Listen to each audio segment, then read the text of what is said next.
વાઘોડિયા એક ખેડૂત તરીકે નરસિંહપુરા ગામના ખેડૂતો એક થઈ ડિસેમ્બર 2021માં પીએમઓ સીએમઓ પોર્ટલ પર રજૂઆત કરી હતી. દેવડેમ સિંચાઈ નહેર શાખાઓ સાથેનું નવીનીકરણ કરવાની, પરંતુ રજૂઆતના 3 વર્ષ બાદ પણ ઝાડી ઝાખરા સાફ કરવા સિવાય કોઈ કામગીરી કરવામાં આવી નથી. રજૂઆતના 3 વર્ષ વીતી ગયા હોવા છતાં ખેડૂતના સિંચાઈની કામગીરીમાં આટલો વિલંબ શા માટે? 2 દિવસ પહેલા એક ટેન્ડર બહાર પાડવામાં આવ્યું હતું, પણ એ તો માત્ર પેપર વર્ક જ લાગે છે, કારણ કે 20 વર્ષમાં તો આવા કેટલાય ટેન્ડર બહાર પડી ગયા છે, પરંતુ ગ્રાઉન્ડ ઝીરો પર એટલે કે નહેર કે શાખાઓની કોઈ કામગીરી કરવામાં આવી નથી.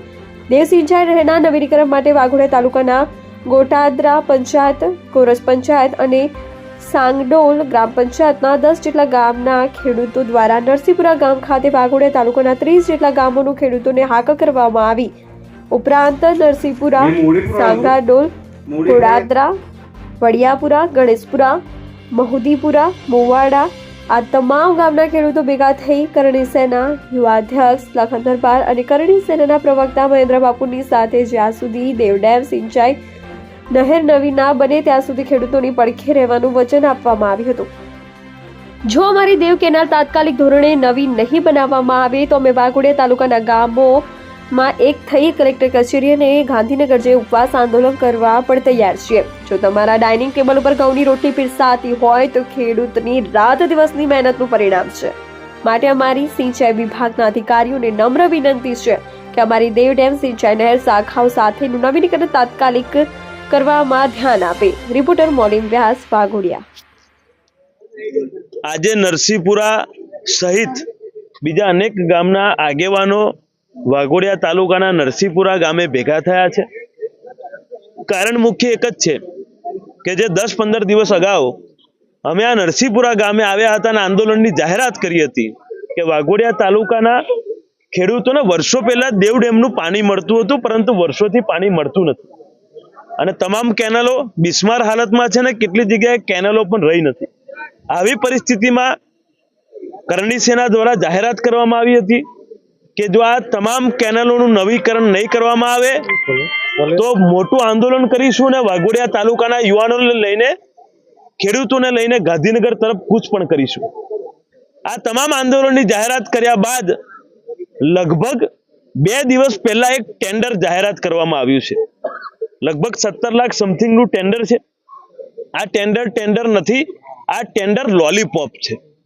એટલા માટે લોલીપોપ છે કે અમારે કોઈ રિન્યુએશન, રિકન્સ્ટ્રક્શન એ બધી વાત નહીં, પરંતુ અમારે તો નવી આખી કેનલ જોવે અને નવી કેનલ જોવે, તેમજ વાઘોડિયા તાલુકાના ખેડૂતોને પોતાના ખેતરમાં પાણી જોવે. આ મુખ્ય માંગો છે. ગામડાના માણસો છે ટેન્ડર બેન્ડર ખબર નથી પડતી. ભાઈ, તમારા કેટલાય ટેન્ડરો આયા ને કેટલાય ગયા, કશું થયું નથી. એટલા માટે અમારી તો એક જ માંગ છે કે તાત્કાલિક ધોરણે આ તમામ કેનલોનું નવીનીકરણ થાય. દેવ ડેમનું પાણી વાઘોડિયા તાલુકાના ગામોમાં જે વર્ષો પહેલા મળતું હતું એવી રીતે ફરી મળતું થાય, એની માટે આંદોલન છે અમારું. અને આંદોલન તોડી પાડવા માટે પ્રશાસન દ્વારા ટેન્ડર નામની લોલીપોપ જાહેર કરવામાં આવી છે. આ આંદોલનની બહુ મોટી અસર છે. ગામના લોકોએ બધાએ અમને બોલાવીને અભિનંદન પાઠવ્યા છે કે તમે આવ્યા, તમે આંદોલનની જાહેરાત કરી, જેના કારણે આ ટેન્ડરની જાહેરાત થઈ. પરંતુ અમે કીધું કે અભિનંદન અત્યારે ના આપશો, આભાર અત્યારે ના માનશો. અભિનંદનને તો આભાર એ દિવસે હશે જ્યારે મારા વાઘોડિયા તાલુકાના ખેડૂતોને દેવ ડેમનું પાણી મળશે. એ દિવસનું સપનું મેં જોયું છે અને લખન દરબાર આ સપનું પૂરું કરવા માટે ગમે તે કરવું પડે, ગમે તે આંદોલન કરવું પડે, કરવા માટે તૈયાર છું. પરંતુ મારું સપનું છે કે મારા વાઘોડિયા તાલુકાના યુવાનોને, મારા વાઘોડિયા તાલુકાના ખેડૂતોને ખેતરમાં પાણી મળે અને વર્ષો પહેલા જે પાક ઉગાવતા હતા એ પાકનો વિકાસ થાય અને વાઘોડિયા તાલુકાના ખેડૂતોનો પણ વિકાસ થાય, જે અત્યારે પાણી વગર વલખા મારી રહ્યા છે. એક આગેવાન, એક વડીલ આવીને ખેતીની વાત કરતા કરતા, પાણીની વાત કરતા કરતા એમના આંખોમાં પાણી આવી ગયા, પરંતુ વર્ષોથી વાઘોડિયા તાલુકામાં દેવ ડેમનું પાણી ના આવ્યું. આવા પ્રશ્નોને, આવી પરિસ્થિતિ જોવા માટે આપણે આયા છે એવું તો નથી. આઝાદી પછી આજે આટલા વર્ષો થઈ ગયા, લોકોને પ્રાથમિક સુવિધા નથી મળતી વાઘોડિયા તાલુકામાં. આ પ્રાથમિક સુવિધા માટે અમે યુવાનો સાથે મળીને લડવા માટે તૈયાર છે. આજે જાહેરાત કરી છે કે વાઘોડિયા તાલુકાના ખેડૂતોને ખેતરે ખેતરે પાણી મળે એની માટે માર્ચ મહિનામાં ઇન્દ્રપુરી ગ્રાઉન્ડમાં જળ અધિકાર સંમેલનની જાહેરાત કરી છે અને આ જાહેરાત કર્યા પછી અમે ગામે ગામ ફરીશું, ગામે ગામ ખેડૂતોને મળીશું, એમને આમંત્રણ આપીશું કે આ સંમેલનમાં મોટી સંખ્યામાં જોડાવ અને આ સંમેલનની એટલી મોટી સંખ્યામાં અવાજ બનો કે જે અવાજ ગાંધીનગર નહીં પરંતુ દિલ્હી સુધી જાય, કારણ કે ભાજપ, કોંગ્રેસ કે કોઈ પણ અન્ય પાર્ટી કોઈ આપણું ઘરનું સારું નથી કરી શકતી. આ બધી પાર્ટીઓની સરકાર ગઈ પરંતુ વાઘોડિયા તાલુકાના યુવાનોને, ખેડૂતોને પાણી ના મળ્યું. એટલા માટે અમે તો અમારા ઘર માટે લડવા માટે તૈયાર છે, અમારા વાઘોડિયા તાલુકાના યુવાનો માટે લડવા તૈયાર છે, પરંતુ આ ટેન્ડરની લોલીપોપ અમને સ્વીકાર્ય નથી. અમારે એક જ માંગ કે વાઘોડિયા તાલુકાના ખેડૂતોને દેવ ડેમનું પાણી મળવું જોઈએ, ખેતરે ખેતરે મળવું જોઈએ. જો નહીં મળે તો મજબૂત છાતી ઠોકીને આંદોલન કરીશું, પરંતુ પાણી તો લઈને રહીશું. જય હિન્દ.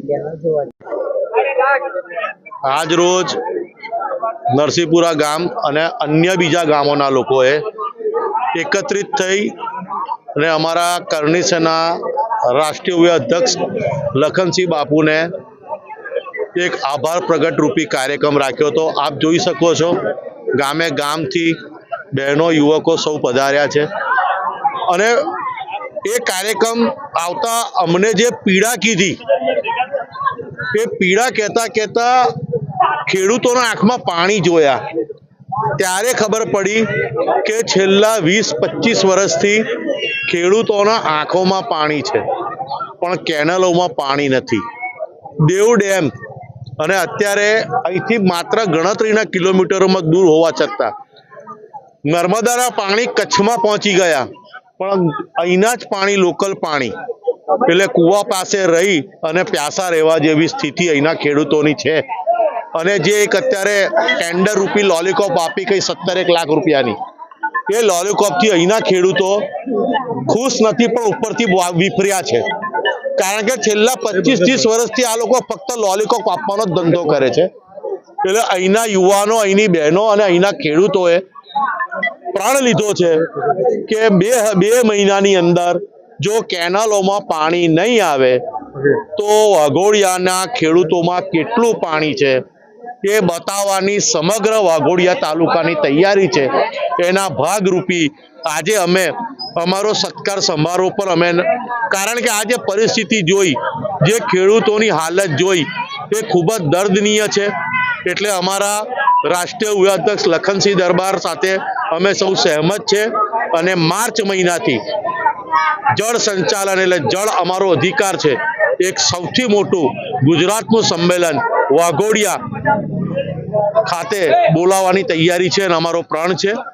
એ જ માટે આપ મીડિયાએ બી જે અમને સાંભળ્યા અને ખેડૂતોની જે આ પીડા સરકાર સુધી પહોંચાડશો એ બદલ પર અમે મીડિયાનો વિશેષ આભાર પ્રગટ કરીએ છીએ.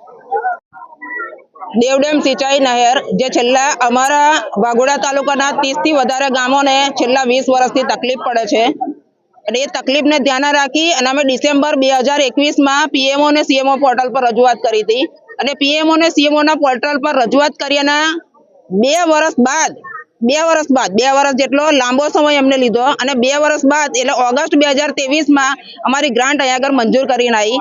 એની લેખિત મૌખિક જાણ અમને તે ઘડીના કાર્યપાલક ઇજનેર શ્યામ ગાંધી હતા એમને કરી હતી. એ ગ્રાન્ટ આવીને પણ 1 વર્ષ થઈ ગયું અને આજે 1 વર્ષ પછી એનું ટેન્ડર આ 2 દિવસ પહેલા બહાર પડ્યું છે. એટલે આમનો ઉદ્દેશ્ય જો મેન કેનાલ બનાવવાનો હોય તો ભાઈ મેન કેનાલ બનાવવાથી કશું થવાનું નહીં ને કદાચ થાય તો એના માટે સિંચાઈ માટે માઇનોર અને શાખાઓની પણ ખૂબ જરૂર છે. માઇનોર અને શાખાઓ થશે. અત્યારે માનો કે માઇનોરની જોઈએ ને તો આટલી કોહડીઓ છે, એટલી કોહડીઓથી કે 200 વીંગા પલાળવાના નહીં અને આ માઇનોર અને શાખાઓ 1.5-2 કિલોમીટર લાંબી છે અને 1.5-2 કિલોમીટર લાંબીમાં 200 વીંગા જેટલી જમીન આવે છે. એટલે એ પલાળવા માટે અમારે જે માઇનોર અને શાખાઓ છે એ અમને આટલી મોટી જોઈએ એમ. અત્યારે જે હાલની કન્ડિશન એ છે પેલા ટ્રેક્ટર આપણે રિક્ષાના પૈડા જેટલી આટલી છે એમ. અમને ટ્રેક્ટરના પૈડા જેટલી મોટી માઇનોર અને શાખાઓ જોઈએ એમ. તારે 200 વીંગા ખેતી માટે ખેડૂતોને પાણી મળી રહે અને 3 પાક માટે પાણી લે. તો અમારું આ જે વાત છે છેલ્લા 3 વર્ષથી રજૂઆત છે કે ભાઈ ખેડૂતો માટે સિંચાઈના પાણી આપવામાં આટલા બધા 3 વર્ષ લાગે. તમારું જે રોડ રસ્તા બનાવવાની તો તમારા રાતોરાત બની જાય, 3 મહિનામાં બની જાય. તો જ્યારે ખેડૂતોના સિંચાઈની વાત આવે તો કેમ તમારા 3 વર્ષ લાગે? આ ના થવા જોઈએ. ખેડૂતોને હિતમાં એમના સિંચાઈ માટે પાણી એમને મળવું જોઈએ અને એના માટે દરેક વ્યક્તિએ પ્રયત્ન કરવો જોઈએ. કેમ કે આપણે જય જવાન જય કિસાન બોલીએ છીએ, એનો મતલબ શું કે કિસાનને આપણે અન્નદાતા કહીએ છીએ, ભગવાનનો દરજ્જો આપીએ છીએ. તો એ ખેડૂતને પાણી માટે 20 વર્ષથી વલખા મારવા પડે, આ શરમજનક બાબત છે. એટલા માટે દરેક વ્યક્તિએ જેના ડાઇનિંગ ટેબલ પર અન્ન પહોંચતું હોય એ વ્યક્તિએ ખેડૂતનો આભાર માનવો જોઈએ. અને એકલું આભાર માનવાથી કશું થતું નહીં. એ ખેડૂત ના ખેતર સુધી પાણી પહોંચે અને સિંચાઈમાં પડતી અગવડો છે, તકલીફો છે, એ સિંચાઈનું પાણી ખેડૂતોને મળવું જ જોઈએ. આજે બધા છોકરા જુઓ છે કે આ જવાનિયા લોકો કોઈ ખેતી કરવા તૈયાર નથી. એ ખેતી કરવા તૈયાર નહીં એનું કારણ શું છે કે લોકોને ટાઈમે પાણી મળતું નથી. જો ટાઈમે પાણી મળતું હોય તો દરેક આજનો યુવાન ખેતી કરવા તૈયાર છે, પણ સિંચાઈ માટે પાણી જ નથી. એકલું ચોમાસું પાક પર નિર્ભર રહેવું પડે છે, તો આ ના ચાલે. એટલે મારા સિંચાઈ વિભાગના અધિકારીઓને, શાસક પક્ષના જે કઈ સંસદ સભ્ય હોય, ધારાસભ્ય હોય, એ બધાને મારી નમ્ર રજૂઆત છે કે તમે મેઇન કેનાલની સાથે શાખાઓ પણ અમને અત્યારે જે કોહડીઓ આટલી છે એની અમને ટ્રેક્ટરના પૈડા જેટલી મોટી કરી આપો. તો અમારા 200 વીઘા એક માઇનોર પર 0 થી દંખેડા સુધી શરૂઆત કરીએ ને તો 20 જેટલી માઇનોર કેનાલો છે અને એક માઇનોર કેનાલ પર 200 વીઘા જમીન અત્યારે પણ કોરી પડી રહી છે. એટલે 200 વીઘા જો જમીન પલાળવી હોય તો અમને માઇનોર અને શાખાઓ આટલી મોટી ટ્રેક્ટરના પૈડા જેટલી જોવે, તારે અમારા 200 વીઘા પડે અને તો આજનો યુવાન ખેતી કરતો થાય. નિડર, નિષ્પક્ષ તેમજ પ્રજાપ્રિય ન્યૂઝ નેટવર્ક એટલે કે BN news Gujarati. BN news ગુજરાતીના ફેસબુક પેજને સર્ચ કરી લાઇક તેમજ ફોલો કરો. સાથે જ ઇન્સ્ટાગ્રામ પેજને પણ ફોલો કરો તેમજ યુટ્યુબ ચેનલને પણ સબસ્ક્રાઇબ કરો. BN ન્યૂઝ ગુજરાતી સર્ચ કરતાની સાથે જ તમામ સોશિયલ મીડિયા પ્લેટફોર્મ ઉપર BN ન્યૂઝ ગુજરાતીના ઓફિશિયલ પેજ આપને મળી જશે. તેમજ સમગ્ર ગુજરાતના સમાચારો સાથે BN ન્યૂઝ ગુજરાતીની સાથે રહી અપડેટ રહો.